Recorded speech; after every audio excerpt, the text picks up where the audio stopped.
itu ketika perang antara Aljazair lawan Prancis ya, itu di benderanya itu nulis satu bait dari Burdah, Bang. Oh.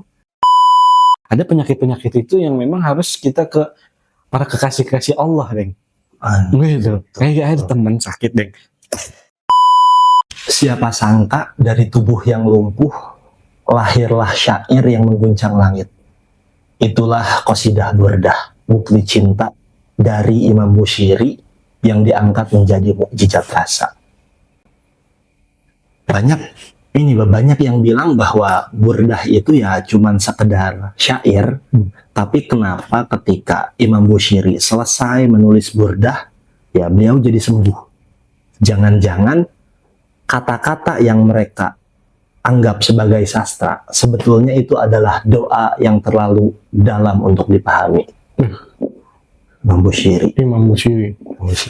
Kenapa bilang begitu? Karena ada yang DM kemarin ya.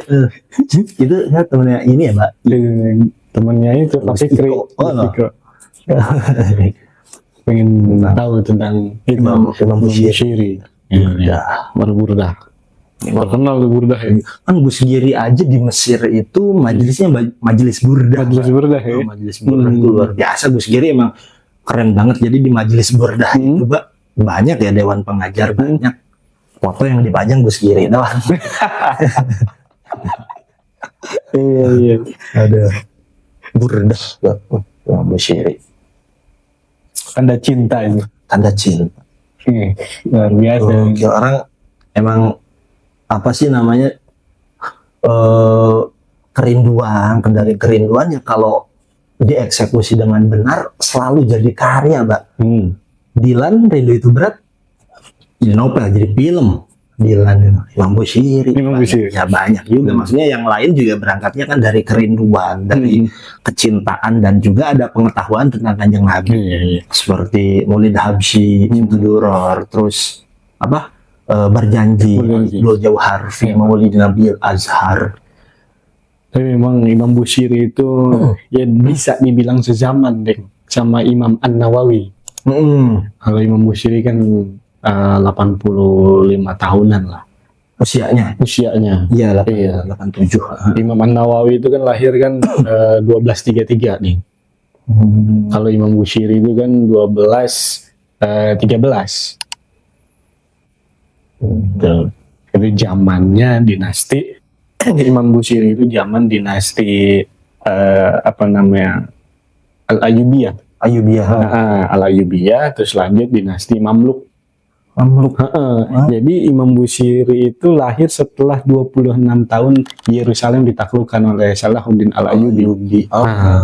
Cikal bakal nanti nih Kairo itu atau Mesir itu jadi Sunni. Awalnya kan Syiah Ismailiyah di Mesir itu. Nah, akhirnya dibebaskan dari ya banyak lah itu. Isunya kan ada pengaruh-pengaruh luar Islam juga pada saat itu kayak gitu. Tapi pada saat itu dinasti Fatimiyah. Nah, digantikanlah oleh dinasti Mamluk, orang-orang dari kaum budak gitu.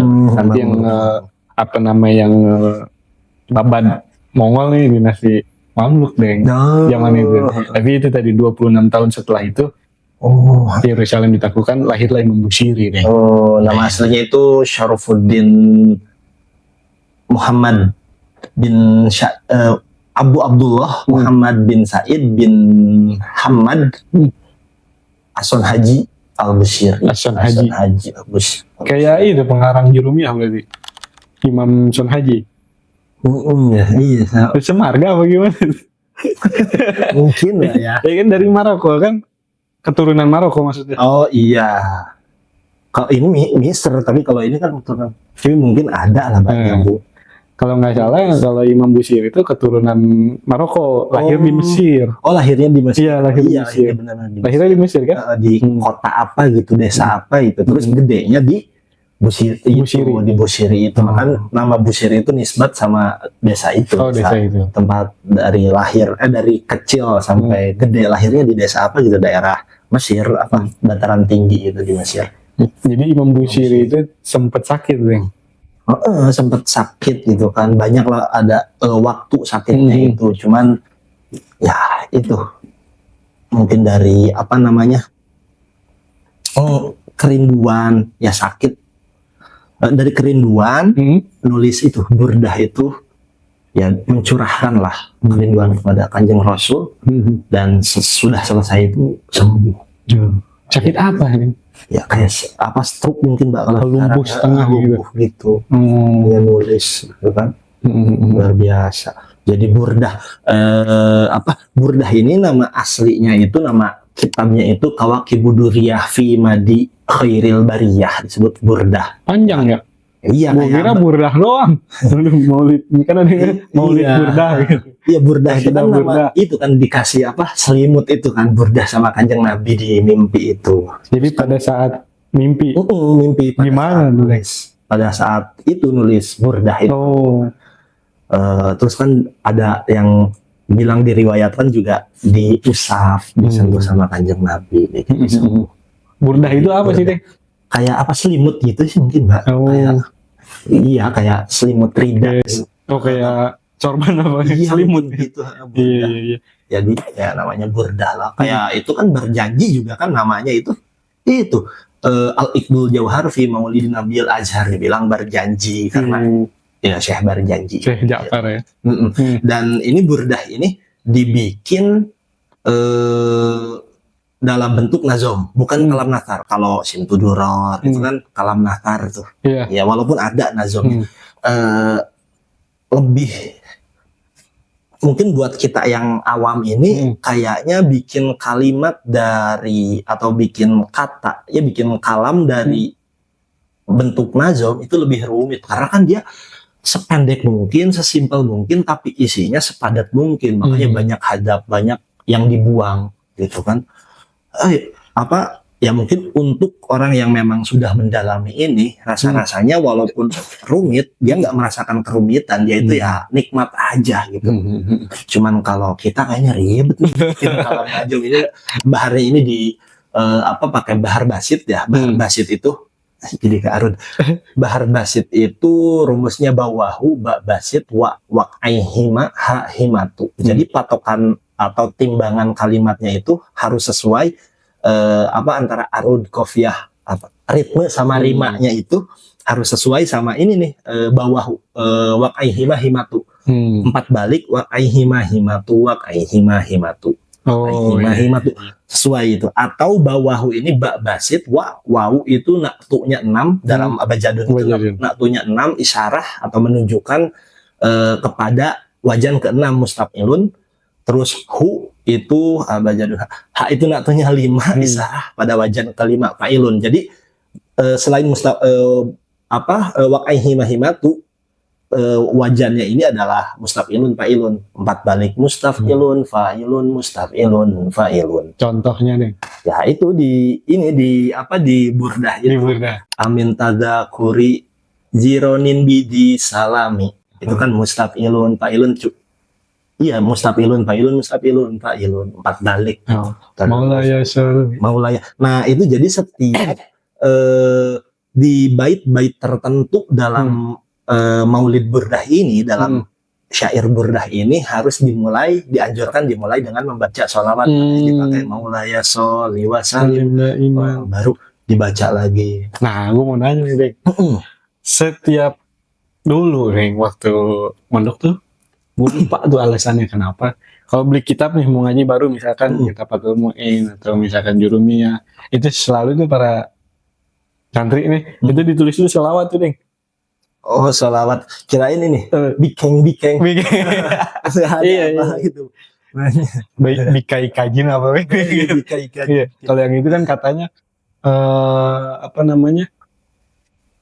rayap katanya, kerayapin katanya. Kalau misalkan kita tulis sholawat sampai sekarang tuh kan, kalau gue beli buku gitu masih sholawat, gue lupa itu ininya keutamaannya. Apa baik? Cuman ada ini hadis, cuman hadisnya dhaif. Hadisnya itu man sholla alaya fi kitabin, man sholla alaya fi kitabin lam tazalil malaikatu yustagfaru atau kama qol yustagfaru madamma ismi fi dzalikal kitab. Ya hadisnya doib. Jadi barang siapa yang membaca sholawat berarti menulis sholawat di satu kitab, itu malaikat akan memintakan ampun kepada kepada pemilik kitab tersebut yang nulis kitab, yang nulis sholawat tersebut selama sholawat itu masih ada. Cuman hadisnya doib. Kan hadis doib untuk apa? Padoil amal lah ya. Untuk padoil amal ya bagus, maksudnya nggak berat tuh. Santri pahalanya banyak banget, apalagi kalau ngajinya banyak gitu deh. Kitabnya, Iya. beli aja kitab yang banyak. Makanya saya ada teman gitu, Mbak. Saya ada teman itu Gus Fikri itu. Beliau itu kalau beli kitab katanya itu nggak langsung ditaruh di rak. Katanya belum mahrum tuh sama kitab-kitab yang ada di rak. Jadi dibaca dulu kan. Soalnya kalau baru beli langsung ditaruh di rak, udah biasanya nggak kebaca tuh, karena katanya keinginan untuk membeli itu lebih besar daripada keinginan untuk membaca. Ada temen gue beda lagi kayaknya. Emang rada unik tuh.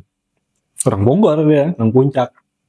Jadi kan biasanya kalau misalkan udah hataman tuh ada pengecekan kitab, pengecekan apa namanya, logatan ya, dicek tuh. Dia nggak pernah ngelogat nih, nggak pernah ngelogat, tidur kerjaan gitu, ngajinya tidurnya aja ngaji, ngajinya tidur biasanya gitu. Udah pengecekan tuh, repot kan. Yang lain udah nyampe mana, udah nyampe kan. Kadang gue nyorok sama siapa gitu kan, ada temen orang Parung tuh, gue nyorok sama dia. Kalau ada yang sedikit ketinggalan tuh, sekarang kitabnya kebanjiran deh. Iya, kebanjiran. Itu temen coretannya deh, itu pakai lagu Rolling Stone. Biar ada coretannya, dia nulis lagu di situ. Kebalik banget, Mbak ya. Soalnya kalau santri sekolah itu kalau ada soal ulangan yang nggak tahu biasanya ditulis sholawat, Mbak. Ya, anak-anak aliyah itu ditulis sholawat. Itu dicanjur gitu. Rolling. Itu gurunya tahu lagi lagu. Dipanggil. Aduh. Ayo ya sebenarnya ulang.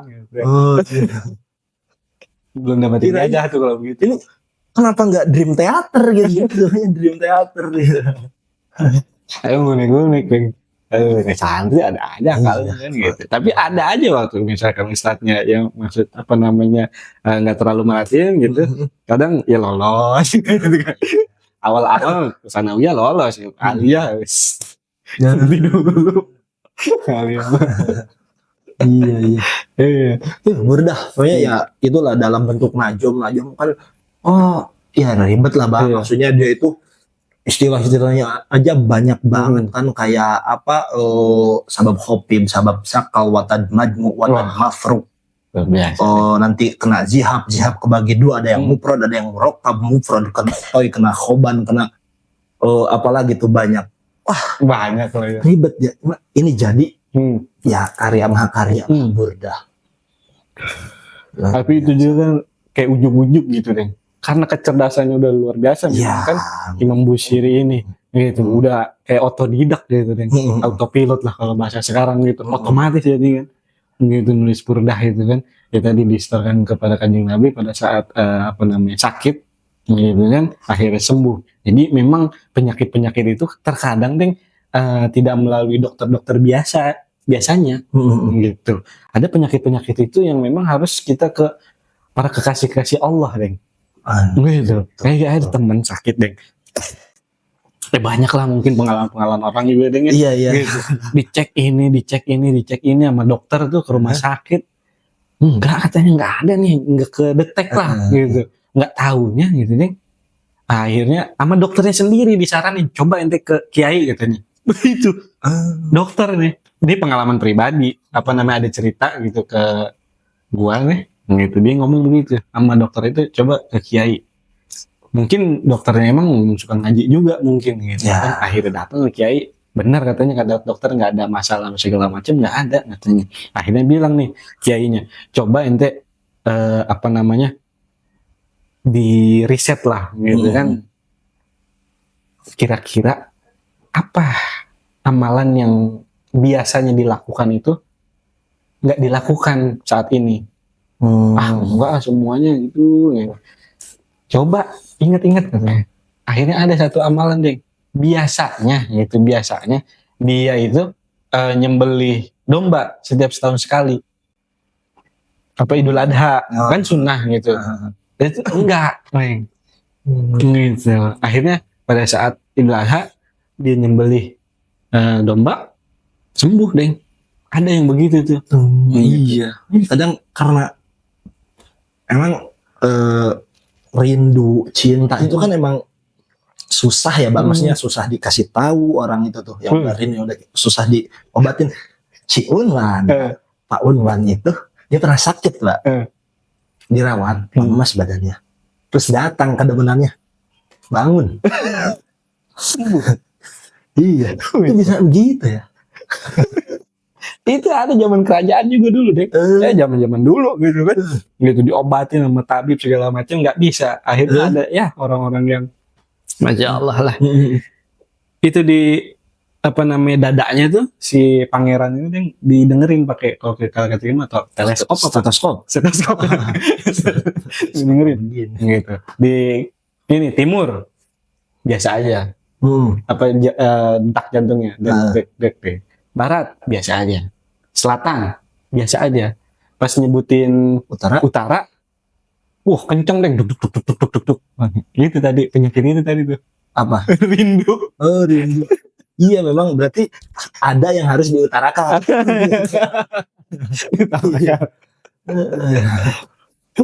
Ya Imam Busyiri juga ya mungkin ini obat. Ternyata ini tuh adalah resep gitu kan. Masih resep ya kesembuhan Imam Busyiri dari berangkat dari kerinduan sama Kanjeng Rasul. Bahkan kan ada di salah satu baitnya itu fakaifatun kiru hubban ba'dama syahidat bihi alaika mudulu dam'i wasakomi. Itu bagaimana mungkin aku bisa ingkar atau memungkiri kecintaanku ya terhadap Kanjeng Nabi gitu kan. Sementara saksi yang paling adil saja ya jadi saksi yang paling adil di sini tuh ya air mata dan ya rasa sakit yang dia rasakan itu jadi saksi kecintaannya terhadap Kanjeng Nabi. Dan di antara khususiyah bait ini enggak saya ulang ya, Pak. Di antara khususiyah bait ini itu ketika dibaca dengan bilangan tertentu, dengan jumlah tertentu itu ya untuk qadil hajat, terkabulnya hajat lah dibaca. Ya bagusnya baca burdah semuanya atau maulid apapun lah gitu. Iya. Itu tadi satu hajat kita kabul gitu. Iya. Tapi gue pernah ngedeng apa namanya? Ada teman cerita dia punya adik SD deng, Bandungnya katanya luar biasa gitu nih, orang Sukabumi. Luar biasa dia punya adik itu katanya bandelnya lah gitu, mungkin karena pergaulan abis segala macem gitu kan. Kebetulan orang tua laki-lakinya juga udah almarhum. Udah gimana bang ya katanya. Udah kemana-mana lah, sehatin sama segala macem gitu. Waktu kata gue gimana ya, gue juga bukan orang yang bisa gitu deng, tapi gue ingat dulu itu guru pernah ngasih secari kertas deng, kata guru kalau misalkan ada anak kecil atau orang punya kebiasaan yang kurang bagus gitu, ini taruh di bantalnya kalau mau tidur katanya begitu, disalin aja katanya. Akhirnya sempet gua tulis ulang, gua salin, nggak taunya itu di burdah deh. Gitu, ada di burdah itu. Entah Pak. Itu ada di burdah. Kadang kan emang kan kalau namanya orang kan ada yang kadang bisa dibilangin, ada yang enggak. Orang misalkan misalkan orang jatuh cinta juga kan. Iya. Sampai budek juga. Iya benar. Orang main judi juga sampai budek juga. Orang gitu. Ini pemilih presiden beda pandangan politik semua saya bilang. Kayak di bait burdah kan itu ada innal hamba anil uzzali fisomami. Orang yang dimabuk cinta mah budek udah. Kalau gue terjemahin nih. Oh iya. Iya kayak orang misalkan ada waktu di Jakarta itu deh, gue punya temen gitu kan, pengen usaha lah gitu, pengen usaha gitu. Dia bisnis ABC segala macam. Wah dia ikhtiar ini segala macam. Sama gurunya udah dibilang udah ngajar aja katanya. Ngajar. Ntar baru usaha gitu. Enggak, dia tetap terus ngabisin penasaran gitu, Deng. Sampai dia habis ratusan juta, Deng, gitu. Akhirnya balik lagi ke guru, udah ngajar, udah diem gitu. Tapi perlu duit kan, udah ngajar aja kata guru kan. Nggak lama kemudian 3 tahun nih, gitu. Dari ngajar terus istiqomah 3 tahun, dia punya bisnis yang lain tuh, Deng. Jadi ada tamu, apa segala macam, yang modal ini segala macam, baru kebuka tuh bisnis. Awalnya dari ngajar. Awalnya jadi ngajar. Karena ini dikasih tahu susah. Susah. Gitu. Ini Mbak mau nanyain, sebetulnya karena tadi ngomongin bangsa Mongol juga, Timur Leng itu siapa? Ya, Timur Leng itu pendiri dinasti Timuriyah, Ding. Jadi Timur Leng itu timur itu artinya bahasa Mongolnya itu adalah besi, Ding. Leng itu pincang. Memang dari kecil beliau sudah pincang. Jadi bisa dibilang raja lah. Tapi beliau itu menyebut dirinya adalah Amir karena bukan keturunan dari bangsa Quraisy, bukan khalifah. Terus bukan juga keturunan dari bangsa Mongol. Ada yang bilang masih keturunan Turki Mongol, tapi dia memperistri dari keturunan Genghis Khan. Genghis Khan tuh? Genghis Khan itu Mongolia gitu. Dan dia hidup sezaman dengan Nasruddin Khoja, terkenal di Sufi zaman dulu. Kalau dulu masih Bahlul, terus Abu Nawas, zaman Timur Leng itu, Bang. Dan Uni Soviet itu pada waktu Perang Dunia itu pernah ngebongkar makamnya, udah diperingatin makam Timur Leng gitu, udah diperingatin sama orang-orang tua di situ, di sana. Kata mereka itu jangan ngebongkar makam Timur Leng, mau buat penelitian tuh. Stalin apa siapa gitu, Joseph Stalin apa gue lupa lah, zaman Perang Dunia tuh. Akhirnya kalau misalkan engkau membongkar makam ini akan timbul lah kekacauan lah gitu, penakluk yang melebihi Timur Leng sendiri, gitu. Nggak percaya lah akhirnya gitu. Akhirnya 2 hari kemudian setelah itu Jerman tuh operasi Barbarossa gede-gedean, Deng. Gitu. Akhirnya ya mau nggak mau dimakamin lagi, berhenti itu, Deng. Iya, kalau menurut cerita inilah. Iya, sebetulnya nanyain Timur Leng itu karena Ibnu Khaldun. Ibnu Khaldun memang sejaman kan, Mbak ya? Sama Timur Leng. Sama Timur Leng sejaman. Itu pernah ngasih hadiah lah mungkin atau itu burdah, maksudnya qasidah burdah ke qasidah burdah Imam Busiri ke Timur Leng. Itu sama ini, Mbak, apa sih dia itu kayak pendekar mungkin, pendekar pejuang itu Abdul Qadir Al-Jaziri. Al-Jazair itu ketika perang antara Al-Jazair lawan Prancis ya, itu di benderanya itu nulis 1 bait dari burdah, Bang. Dari burdah itu yang waman takun bi rasulillahi nasortuhu intal kohul asdu fi ajamiha tajimi. Jadi barang siapa yang mengharapkan pertolongan di Rasulillah dengan keberkahan Kanjeng Rasul, maka ketika dia itu bertemu dengan harimau, ya itu dia itu nggak akan diterkam gitu, ya, dengan keberkahan Kanjeng Rasul. Itu ditulis di bendera Al-Jazair itu. Jadi kalau misalkan Bapak nanti mau ikut sama Panji buat naik gunung, bisa tuh baca itu ya. Cuman jangan sengaja mana nih harimau nantangin.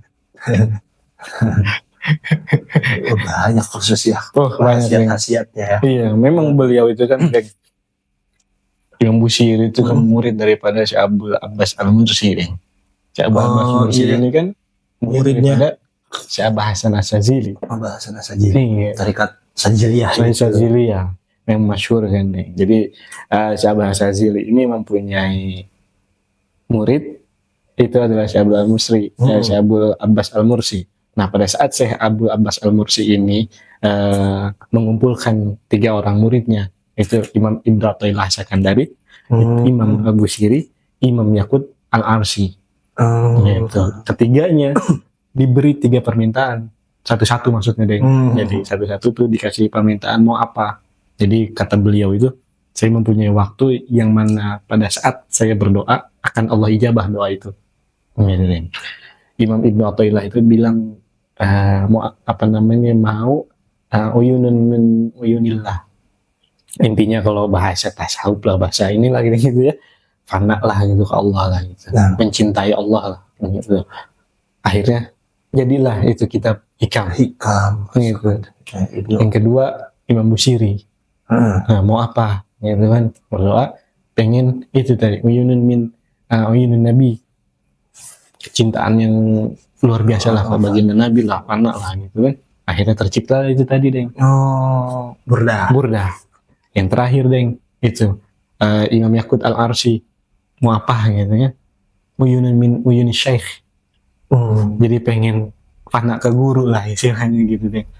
Akhirnya yang menggantikan beliau itu di Tariqah Syadziliyah itu masyhur lah, Imam Yaqut Al-Arsy, sekaligus mantu, Deng. Mantunya si Abu Abbas Al-Mursi. Si Abu Abbas Al-Mursi kan mantu daripada si Abi Hasan Sadzili. Iya. Sadzili begitu deh. Itu karena ya sosok ulama juga. Iyalah. Jadi bukan kan keluarga baba Gus gitu kan, ada yang misalkan saya kalau di Bogor bukan Gus ya. Neng. Mungkin kalau di Jawa Gus. Nah, misalkan saya nikah sama keluarga pesantren, itu jadi Gus naturalisasi begitu. Tapi kalau itu memang udah alim lama. Iya. Luar biasa. Mungkin Jadi nggak naturalisasi itu.